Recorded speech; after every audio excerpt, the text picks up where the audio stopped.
Welcome to the Astrophysics Podcast. When you think about it, it's just incredible how much an astrophysicist can do with a seemingly tiny amount of data. Take a supernova, for example. At face value, all a supernova is a point of light that appears in the sky, gets brighter and brighter, then gets dimmer again until you can't see it anymore.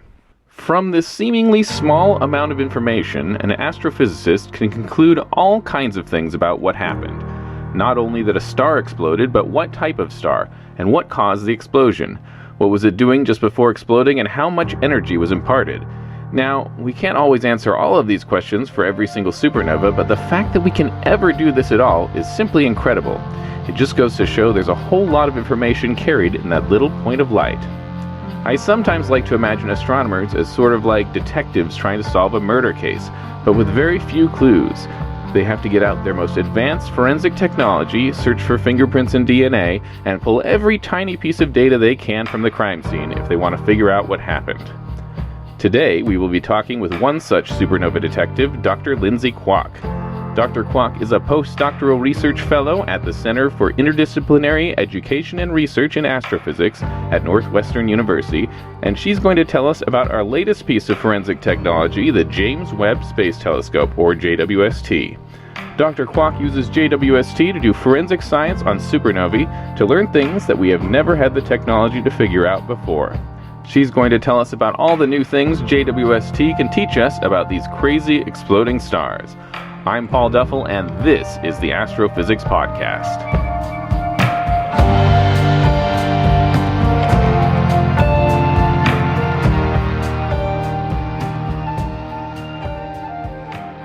Oh, yeah, what did you think? I loved it. Yeah. I want to listen to the other ones. That's nice. Let me see. I'm just playing with the levels here. You have the voice for a podcast. Yeah, I like it. Thank you. Okay. Is that everything? I think I don't know. It's probably not, but we'll figure it out when we go. Okay. Okay. Here we go. You ready? I hope so. Okay, good. Welcome to the Astrophysics Podcast. I'm Paul Duffel, and my guest today is Dr. Lindsey Kwok. She's a postdoctoral researcher at Northwestern University. Dr. Kwok, thank you for being here. Thank you so much for having me. So you are the first guest. We've just met this morning. This is the first. You're the first guest that's true about. I usually just get my friends to come. so I normally have I normally will ask questions I already know the answer to, but this will be a little different. Okay, great. So I would start by just talking about you and how you got to be where you are, and so let me start by asking, where did you grow up? I grew up in Grand Junction, Colorado. It's typically people know it if you've driven from Salt Lake through to Denver. It's like right on the Utah border, and it's beautiful, clear skies, a little bit rural, not like super rural, but not super rural, but yeah, it's kind of the biggest thing between Salt Lake and Denver. Okay, yeah. Okay. But you said clear skies. Is that a hint as to what got you excited about space, or? I think it definitely played a pretty big role. What's funny is ever since I went to college to start studying space, I have lived in places where you can't see the stars anymore. So. Right. I'm coming down to here to Purdue. I looked out my window last night and I said, wow, I can see the stars again. So that was nice. Yeah, I had a friend who had a daughter. She lived in New York City, and her daughter one night looked up and said, "Mom, I see the star." And she's like, "Okay, I got to get my kids out of the city." But anyway, yeah. So you grew up. So and what was it? I mean, I guess what was, you said it was kind of rural. What was it like for you growing up in that area? Like, do you have any memories of like? What about like the first time you got into science, or first memory you can think of that made you were going to get excited about science? Yeah, so Grand Junction's got a lot of really amazing nature around, but I would say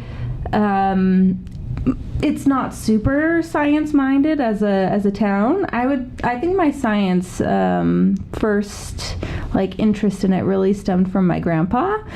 He's a nuclear physicist. Oh, okay. And he worked at Los Alamos National Laboratories. And I always thought that he was the smartest person, coolest person I knew, and I wanted to be like him. So growing up, I just enjoyed math and science, and so maybe partially to like please my grandpa, to impress him, I said I wanted to be an engineer when I was little, and then that kind of evolved in middle school to, all right, I'm going to be a nuclear physicist like my grandpa, because now I understand the difference between physicist and engineer. So wait, when you're really little, like how old when you wanted to be an engineer? Probably like 8. Like 8? I can't think of an 8-year-old who wanted to be an engineer unless they meant like Scotty from Star Trek or something, right? Like, I think it does depend on if you have people in your life that are like, if that's their profession. Right. Yeah. Right. So it wasn't so much you even knew exactly what he did all day. Oh, definitely not. No. It was just you wanted to be like him. Exactly. Okay. But that was at least some part of what fueled your excitement about science. And you did a lot of math, and you had fun with math and science in school. Yeah, it helped that I enjoyed and excelled at my math and science classes. Mm-hmm. So that was your grandfather. Your parents, I mean, were they influences at all? Yeah, I think so. I mean, they've always been very supportive. And my dad, he's a physical therapist, but he just loves science stuff. He'll like listen to podcasts about. He'll definitely listen to this. We'll get one more listener. That's good. I need all the ones I can get. But he's also very like. Fixes stuff around our house, so he would always, whenever the lawnmower broke, which was very frequently, he would say, Lindsay, you want to come out and see how this works? And I sometimes felt obligated because I was like, I want to be an engineer, but I wasn't that interested in the lawnmowers. So. If you want to be an engineer, you better learn how to fix the lawnmower. Yeah. So that's good. So that's you thought, I'm going to be a nuclear engineer. So when did that transition to astrophysics? Like, what about space got you excited? Or I think I've always been interested and fascinated in space, especially things like the high energy, like black holes, exploding stuff.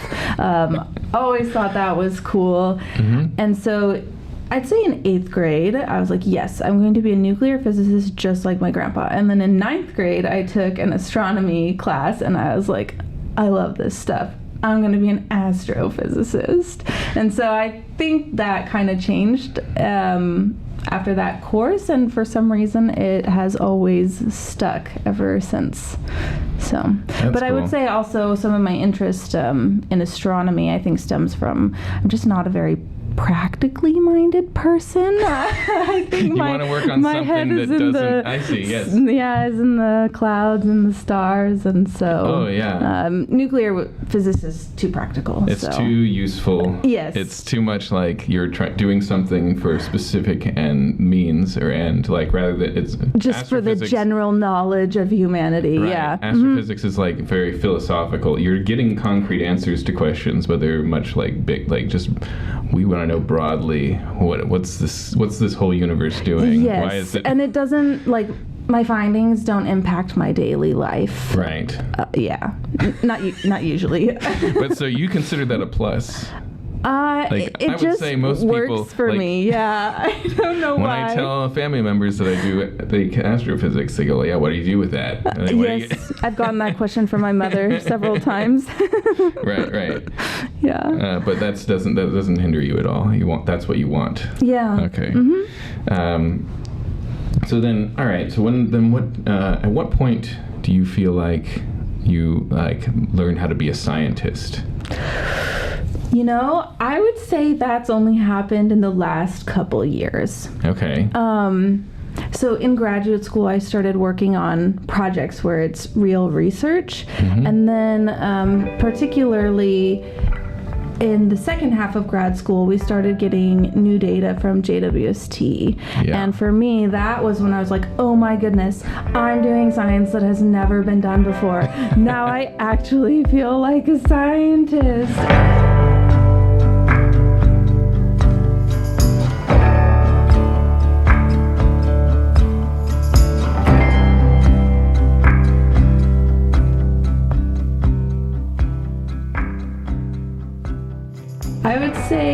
my mind, my identity as like, okay, I'm a legit scientist has really only solidified in the last maybe even year. I got my PhD, and I got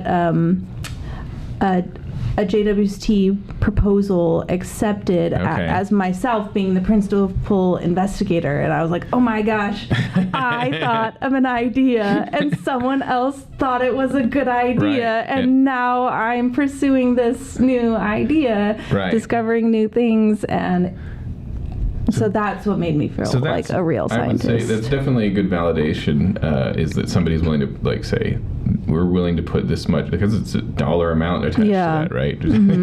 Towards this idea. Yeah, someone's actually giving me money for it, which is crazy.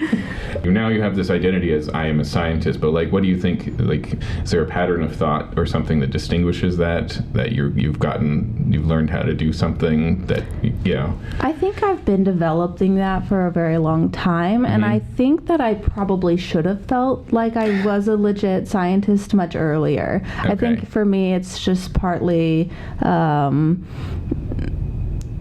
don't know, maybe a little bit of like the imposter syndrome, sort of like, am I really good enough yet? Right. But I think the patterns of thought, types of problem solving, all the skills that I've been building throughout research projects in undergraduate and graduate school, it's all been part of that process. It's just been more like myself recognizing it now. See. So you don't think there's like some point like between your second or third year of grad school you suddenly like know how to do this or something? It's more like you have sort of you're building those skills over time, but then maybe the realization that you actually know how to do it. The self-realization. I think it's the self-realization, at least for me. Yeah. Okay, that makes sense. So now you're an astrophysicist. What would you say you like the most about your job? Well, I love that someone pays me to think about space. Like, that's so fun. I get to think about big questions. But in terms of my day-to-day job, I really like being an observational astrophysicist or astronomer. Astrophysicist kind of makes me think of like theory, and I would not really consider myself a theoretician. Right. So we use astrophysics it is often used to describe both theory and observation, but by putting the physics and sticking physics with it makes it feel like more like you would be doing theory. So So I really like working with the data, and I did some projects previously in undergrad where I realized, okay, only doing computer simulations is not really for me. I like getting my hands dirty with the observations a little bit. So wait, okay, you did some kind of computer simulating stuff, and I know, like, I get excited because I'm a theorist. I'm like, tell me about that. Now, what did you do in undergrad? So I had a lot of opportunities in undergrad, which I was very fortunate about. So I was at the California Institute of Technology, or Caltech, and they just have very few students per faculty, so I got to try several different research projects. The first time I tried something at NASA's Jet Propulsion Laboratory, mostly because I wanted to work at JPL. And the project was more on like trying to find signatures of molecules in Titan's atmosphere. Titan is one of Saturn's moons, and so it was really just me trying to get my foot in the door. Yes. And then the next project was, I was really interested in black holes. Yeah. They're so cool. I still think they're so cool.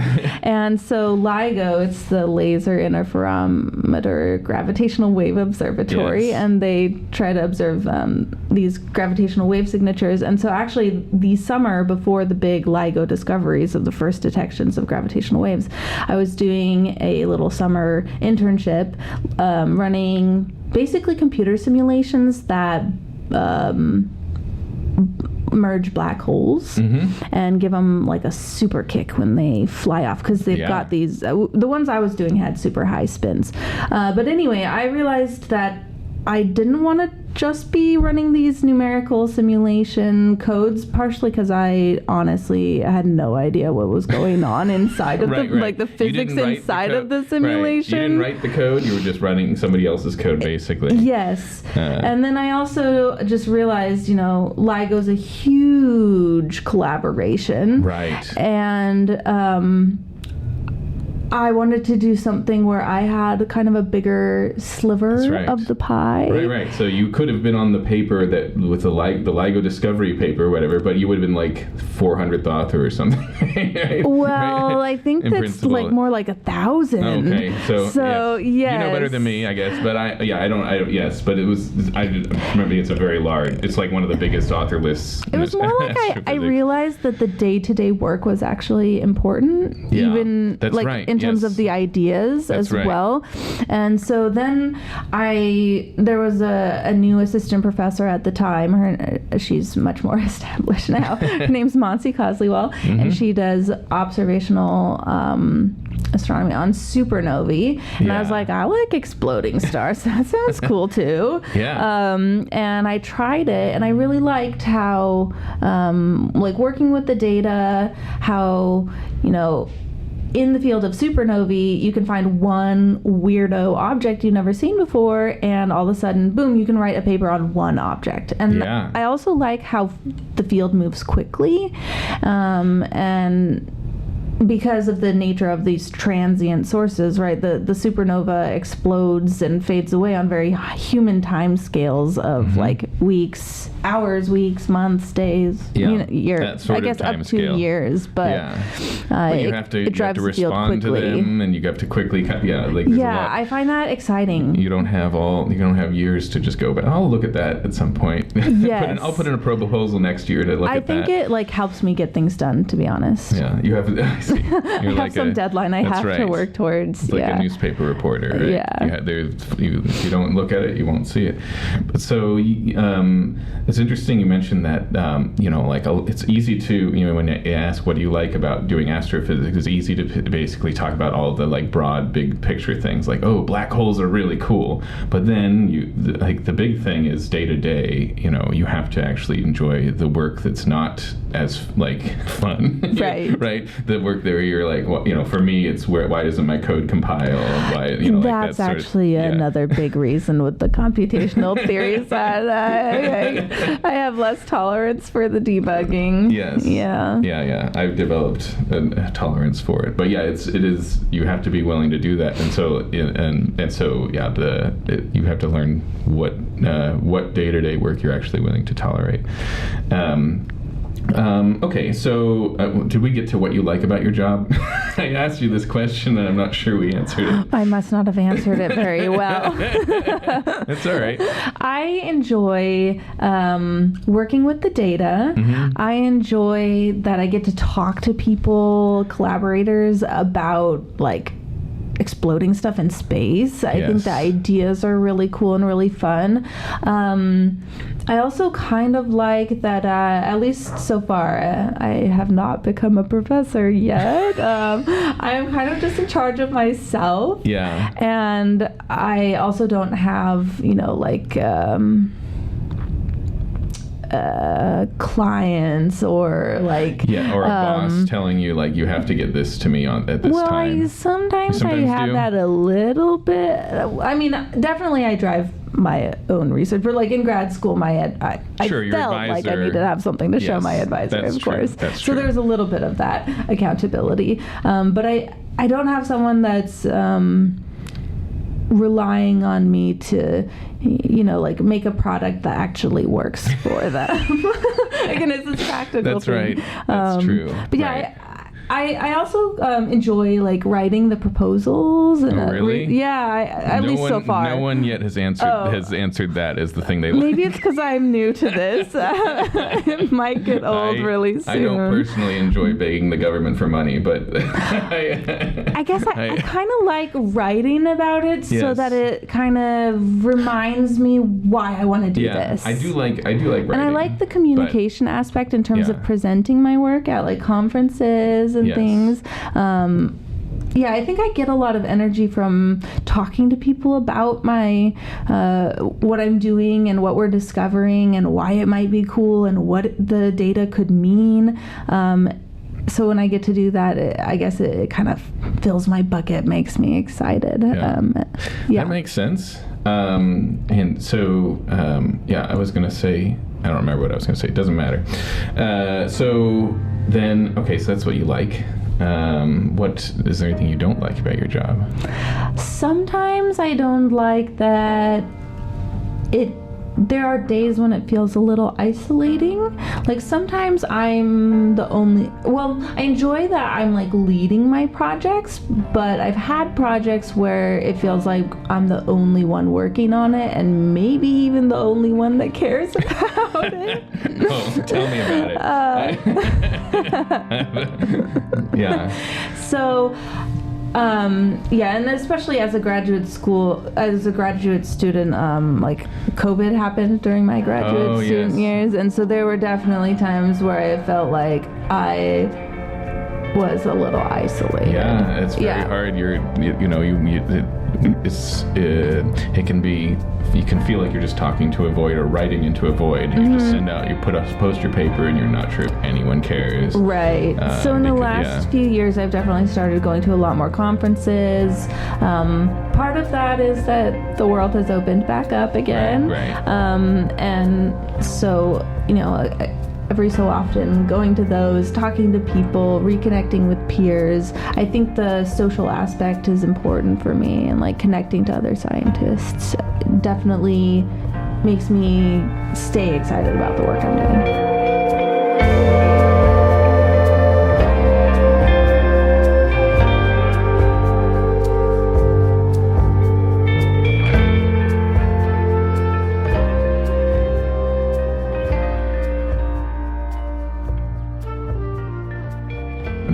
What I was going to say. You were saying something about how you weren't sure whether that would continue when you said got to be your own, drive your own research or be your own boss or that sort of thing.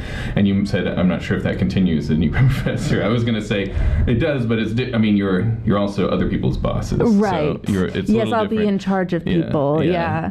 I was a high school teacher actually. Oh, really? Between undergrad and grad school for 2 years. Sorry about and that. I would say that felt a lot more stressful to me. Really? Because every day I was in charge of that's a lot of people. A lot, yeah. Depending on how at least overcrowded 60. the school system is. I was working in the private schools, and so I was pretty fortunate that part was easier. But I was just in charge of a lot of people, and a lot of people depended on me every day to have a new material to learn and things like that. So.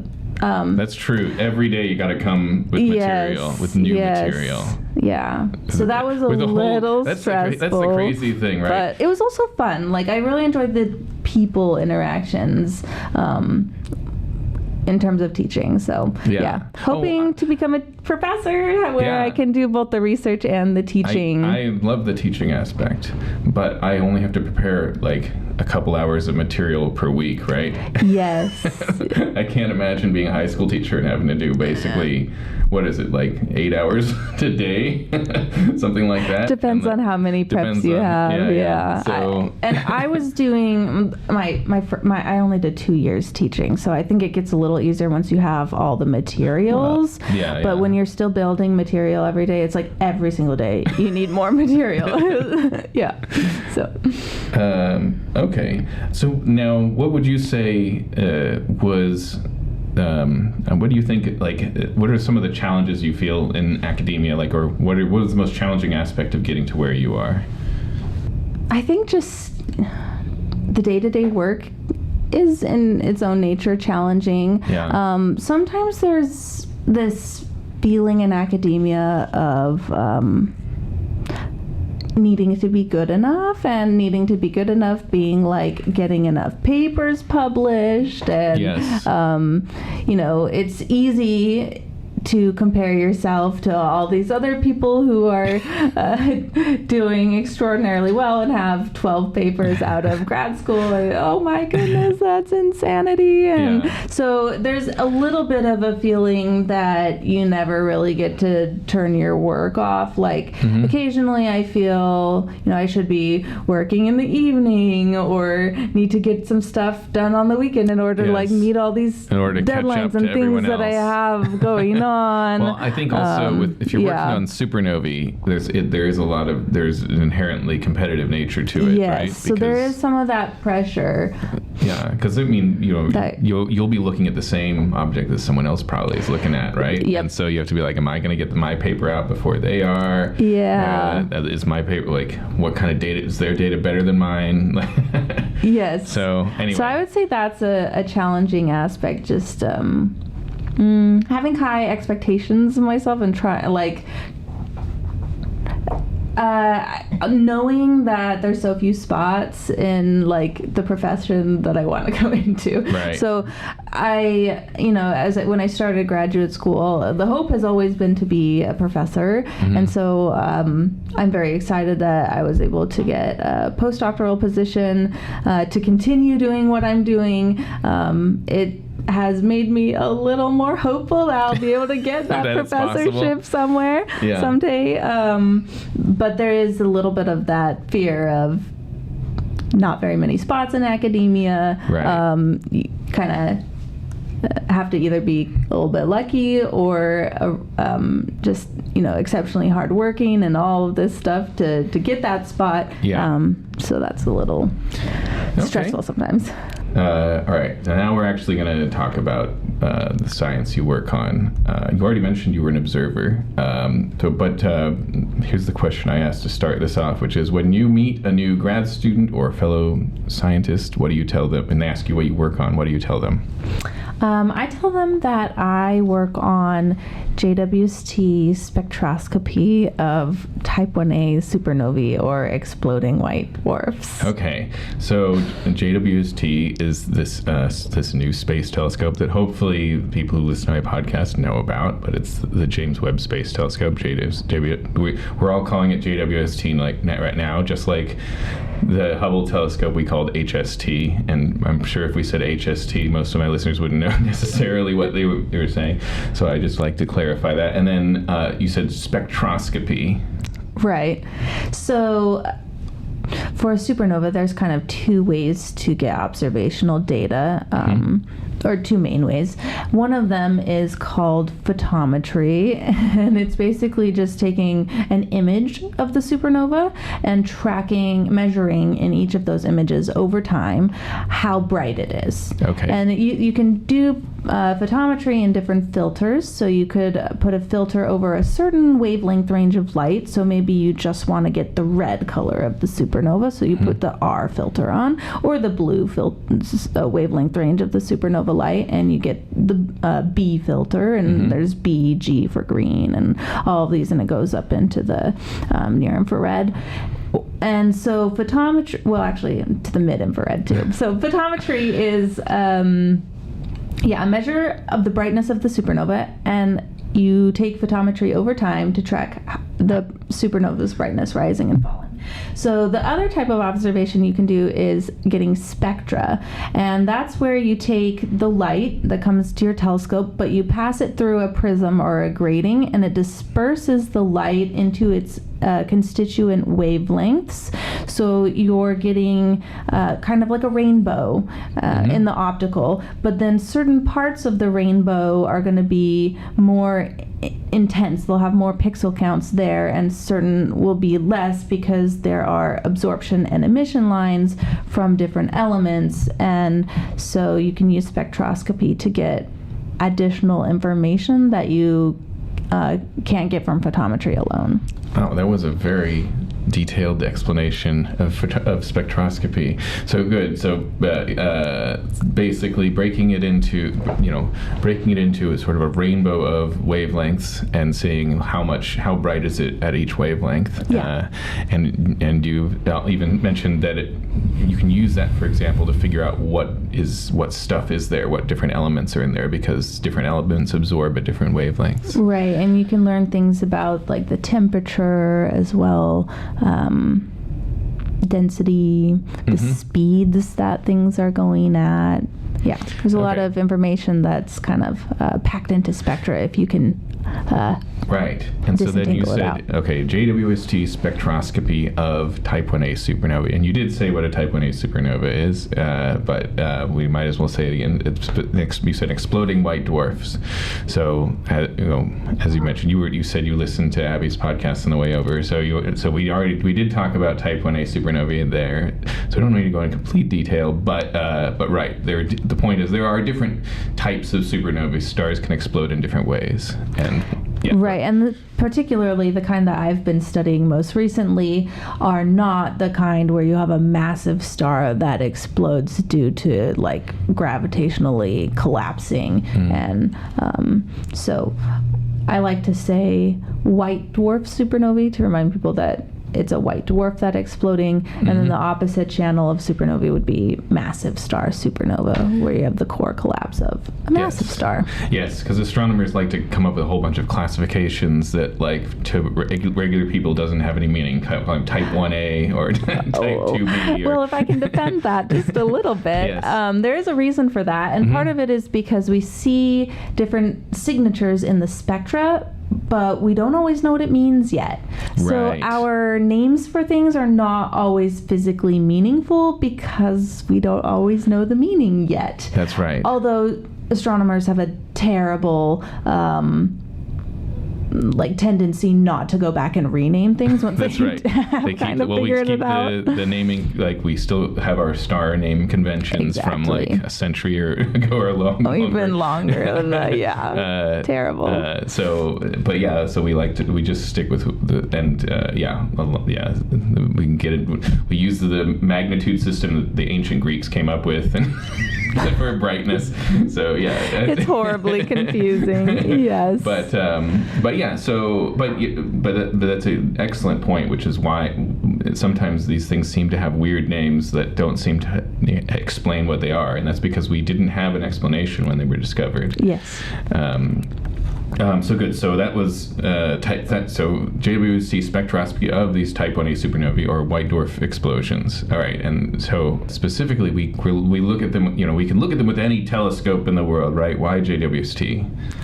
So JWST is NASA's new, really exciting telescope that's super powerful, and the really awesome thing about JWST is that it's looking at infrared wavelengths. So infrared wavelengths are very difficult to observe from the ground because there's a lot of atmosphere that gets in the way. So there's things like carbon dioxide and water in the atmosphere that will absorb certain wavelength ranges of light. And so we can't observe some wavelength ranges unless we have a space telescope where, there is no atmospheric interference. So JWST goes from the near infrared, which is on the end of the optical, which might be meaningful for some people but might not for others. That's 10,000 angstroms or 1 micron wavelength of light, and then it goes all the way out to the mid-infrared, which the farthest that JWST is observing is about 28 microns. Okay. So near infrared we mean just beyond red, basically. It's infrared, but it goes from 1 to ground-based near infrared gets to 2.5 microns, but JWST, they say near infrared goes to 5 microns. I see. Okay. And then 5 to 28 is mid-infrared. All right, I shouldn't have asked for clarification. Okay.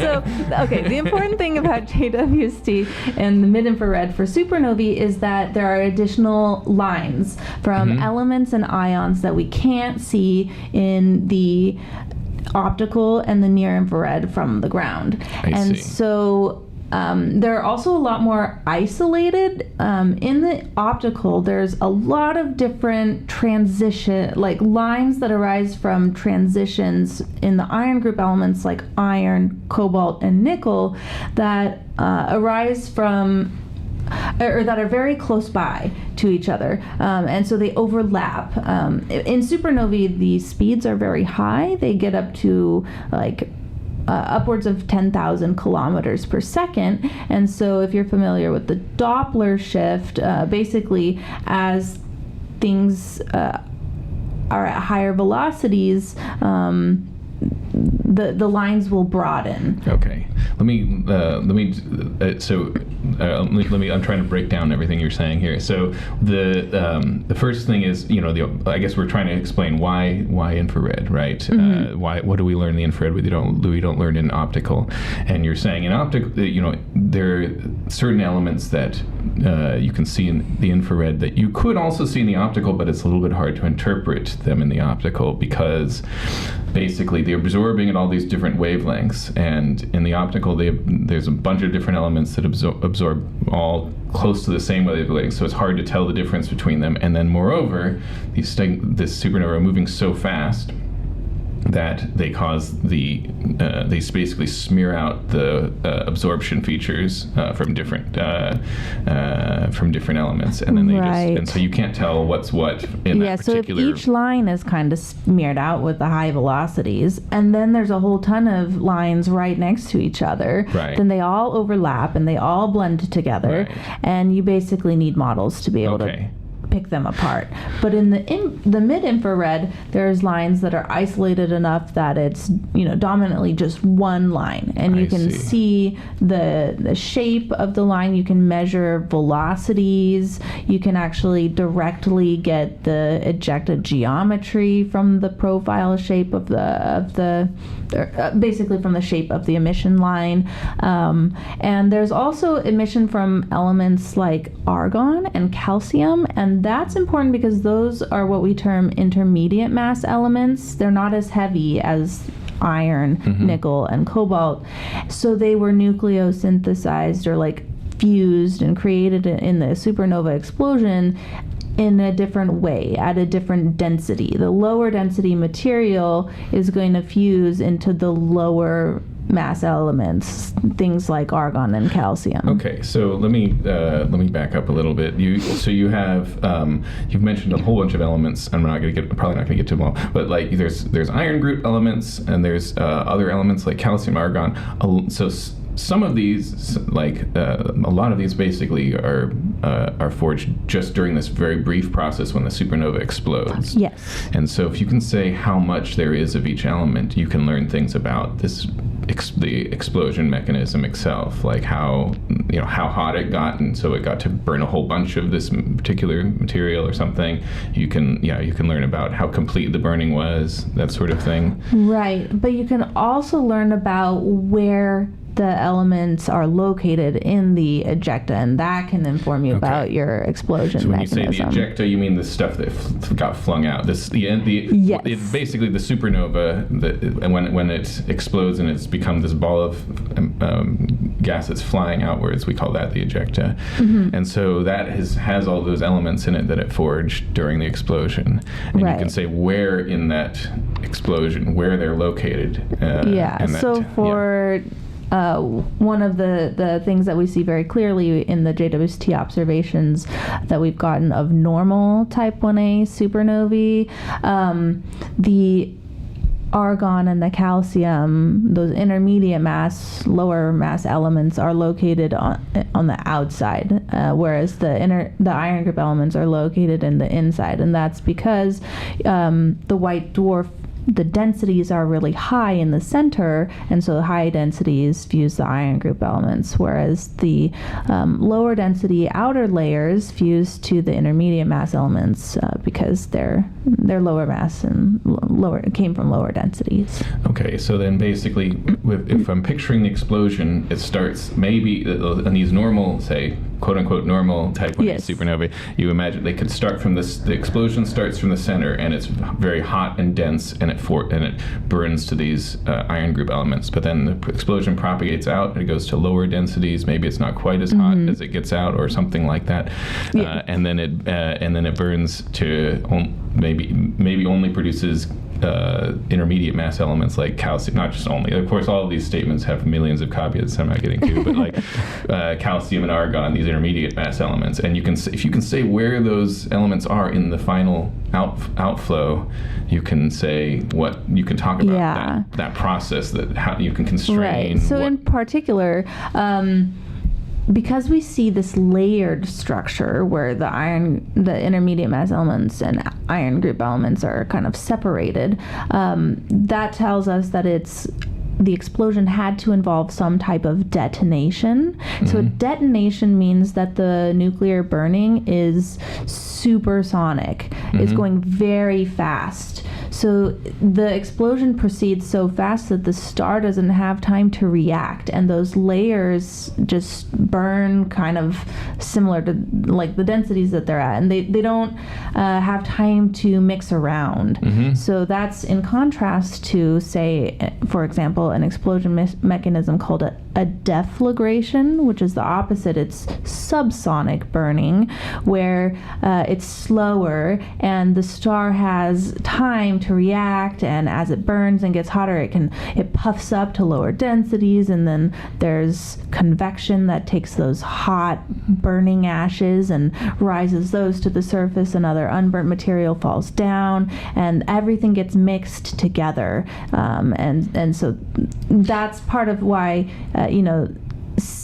if in the observations, if we can see where in the ejecta these things are located, it helps us understand how it exploded. Right. Okay. That's very impressive. So there's a very good argument for JWST there. So like, I guess the claim then is that in the infrared we can, because things are so isolated, we can actually constrain different explosion, how we can actually constrain the process that it exploded with. Right, and in the optical and near infrared, there aren't lines from these intermediate mass elements, except for like there's a calcium-2 line in the optical that's singly ionized calcium, but it's very difficult because it is sitting straight on top of like a really strong iron and strong nickel line, so it's really hard to distinguish, well, what's the contribution from calcium versus what's the contribution from nickel and iron, and what are those different shapes when they're all right on top of each other. It's hard to deduce. So in the mid-infrared, it makes it so much clearer. Okay, wow. And so that's kind of incredible. So for decades we've had this understanding that type 1A supernovae are these exploding white dwarfs, but the details of exactly what caused, like what that explosion looks like, we've kind of just mostly argued about for those decades. Yes. And we may be able to get concrete answers, if we can say where the different elements are located in the expanding outflow. Yeah, so I think it's amazing that JWST is opening this new window, because each of these new wavelength regimes reveals different kinds of physics. And it's also cool because, like the mid-infrared, you can see signatures of dust. You can't see those in the optical and the near-infrared. And so there's all sorts of things to be probed here, low-hanging fruit that we've just never, we just haven't seen what's out there before at these wavelength ranges. So there's a lot to learn.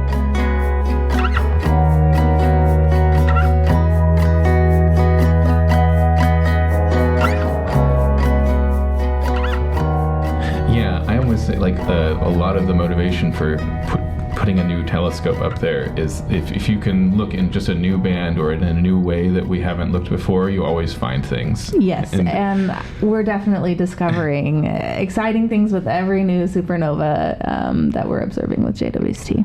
That's cool. So let me ask about your sort of day-to-day research. So what is it?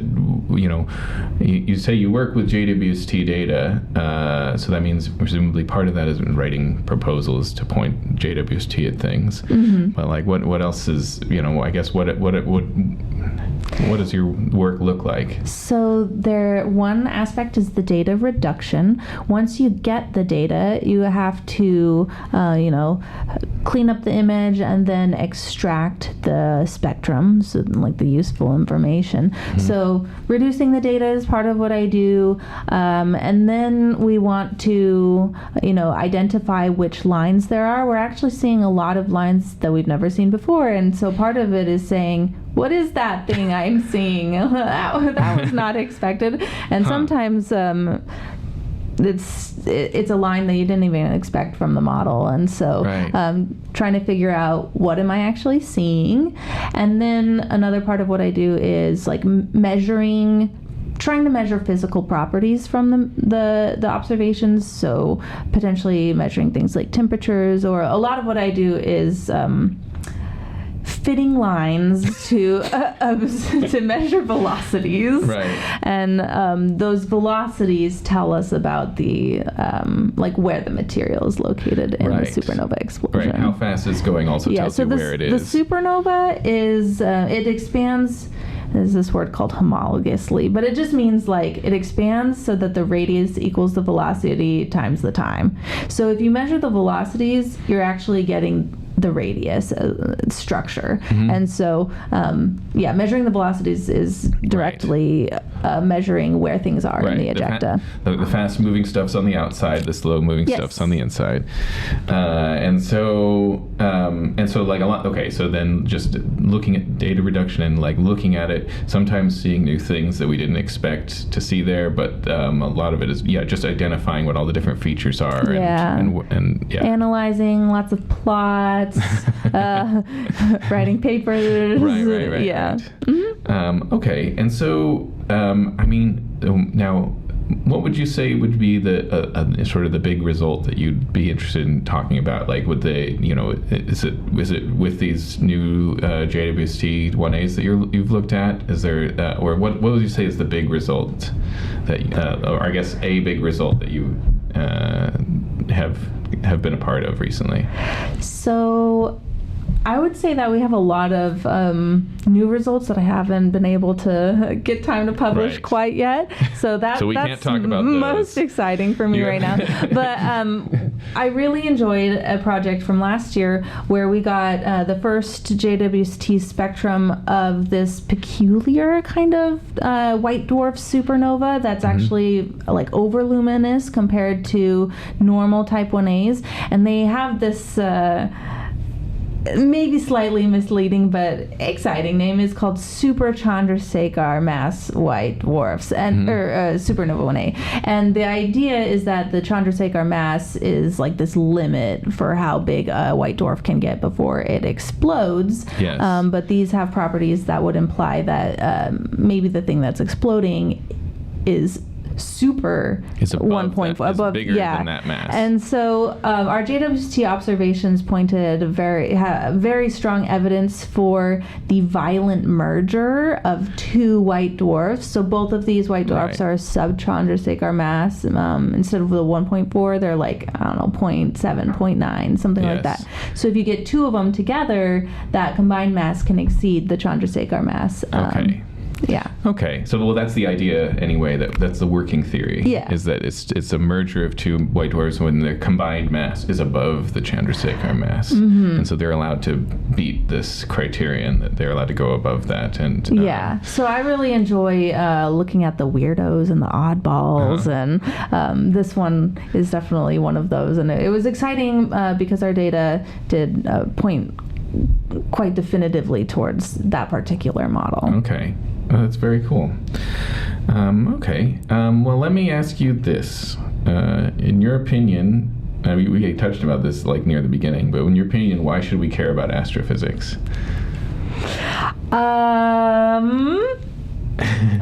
my like top of my head answer is because it's cool, which is probably not a very convincing answer for most people. It works for me. I think we care about astrophysics really in large part because it helps us understand like where we fit in the universe. Yeah. What is this universe around us, and then where is our place in it? I think that studying astrophysics for me definitely kind of expands my mind, and there's so much crazy stuff out there.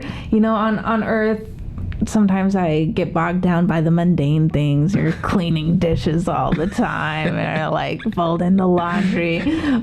But there's stuff out there that like literally explodes and with crazy energies, and like stars are born and die and things get sucked into black holes. Like, I don't know, I just feel like that is inspirational, sort of. Yeah. Yeah. I agree.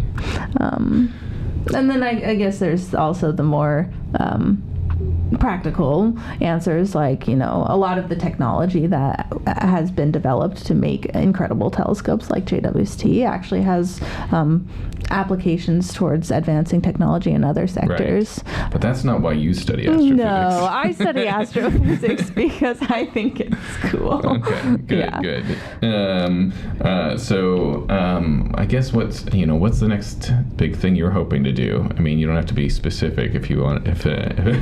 What are sure. No, I'm happy to talk about it. So I feel extremely fortunate that I'm a postdoctoral fellow, which means that I get to drive my research direction as a postdoc rather than being like tied to one particular grant where I have to do one project. So we have a lot of data that we've collected from the JWST program that I worked on in my thesis work.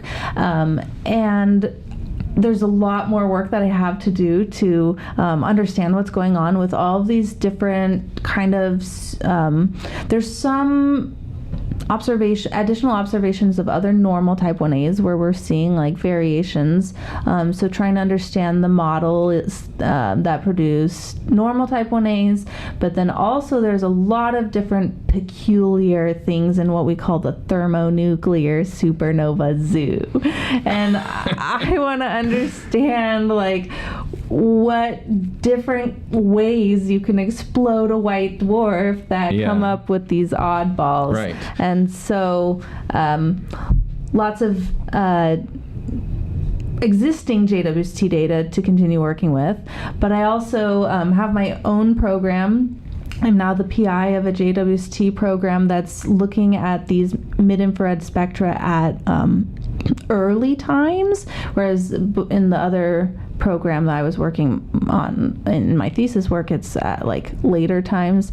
I don't know if we want to go into all of that. Anyway, the early time we've never seen before, and we're seeing we want to watch how it evolves over time, and that we're hoping is going to help us figure out additional evidence for different models producing. So the idea is you're catching the supernova really early. Is that the idea, or earlier? Earlier. Yeah. This like, program is not like super early where you'd have to be really disruptive on the JWST schedule. I see. But what time scale then? This is like tens of days after the supernova's maximum light. Oh, okay. Which is 10 days after which peak. you basically add 20 days for the explosion time. Right. So we're talking about after it explodes, like 30 to 70 days after it explodes. Okay. Yeah, and these earlier times you see the changing line strengths,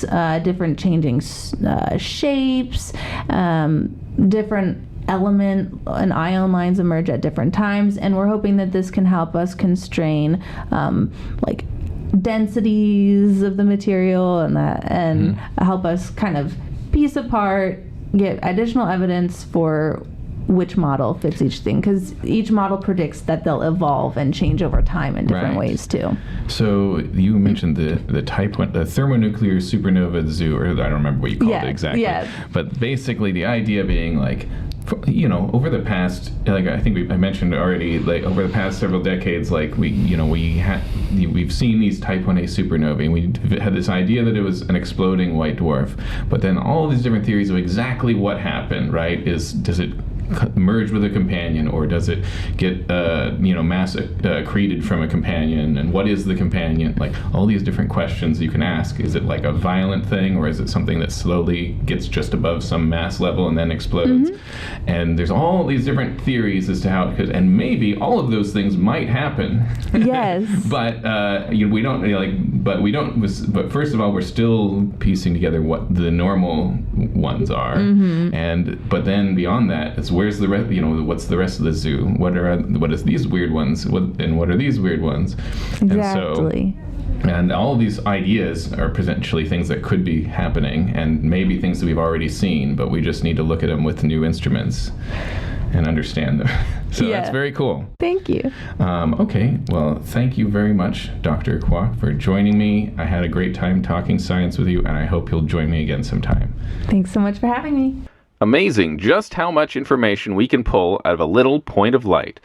Not to mention just how much new there is to learn about supernovae using JWST. So thank you so much to Dr. Kwok, and thank you to our listeners. We will see you next time. The Astrophysics Podcast is supported in part by the National Science Foundation under grant number AAG 2206299. If you want to connect more, or if you have astronomy or astrophysics questions, follow me on Blue Sky at paulduffel.bsky.social. The music you hear on the Astrophysics Podcast was written and recorded by Britton Ashford. They are instrumental versions of songs from her album Trotter. All songs are used with permission from the artist and producer. Look up Britton Ashford if you enjoyed the music. This podcast is produced in beautiful Lafayette, Indiana by me, Paul Duffel, Professor of Physics and Astronomy at Purdue University.